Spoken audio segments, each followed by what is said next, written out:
এই জাতির অধঃপতন হবে না, কার অধঃপতন হবে ভাই?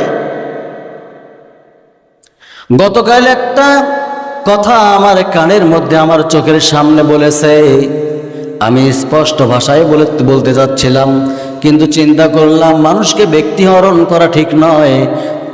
ওই ব্যক্তি বলতেছে, আমি একমাত্র মুজিবের আদর্শ মানি, কিন্তু মুজিবের আদর্শ মেনে আপনি জান্নাত পাবেন না। কেউ বলে আমি জিয়ার আদর্শ মানি, বলে না? কেউ বলে আমি ডাক্তার শফিকুর রহমানের আদর্শ মানি। কোন ব্যক্তির আদর্শ চলবে না। কি কারণে চলবে না? যেহেতু মহান রব্বুল আলামিন কোরআনে বলেছেন, লাকাদ কানা লাকুম ফি রাসূলিল্লাহি উসওয়াতুন হাসানা।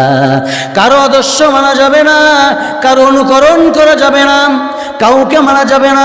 একমাত্র কেবলমাত্র ইবাদত করব কার? জোরে কোন? অনুসরণ করব কার? আল্লাহকে অনুসরণ করবেন। এখানে বলছে মুহাম্মদ সাল্লাল্লাহু আলাইহি ওয়াসাল্লামকে অনুসরণের কথা বলা হয়েছে। কোন ব্যক্তিকে আপনি অনুসরণ করবে না।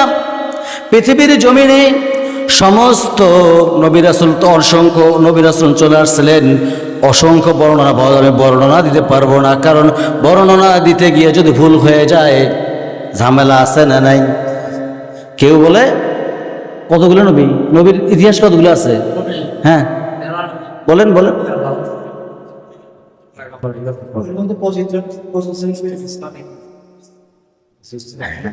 হ্যাঁ, ইন্ডিকেট করে বলা যাবে না এতশো এতশো, মতান্তরে। মতান্তর আবার কি আছে না ভাই? ওই জন্য বললাম না, যদি কম হয় তাহলে আমার পাপ হবে, আর বেশি হয় কমটার জন্য আমার পাপ হবে, ঠিক কিনা?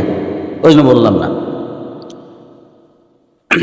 আচ্ছা, পার্লামেন্টে সংসদের মধ্যে কোরআন চালু হোক, আমরা চাই না তো মনে হয়?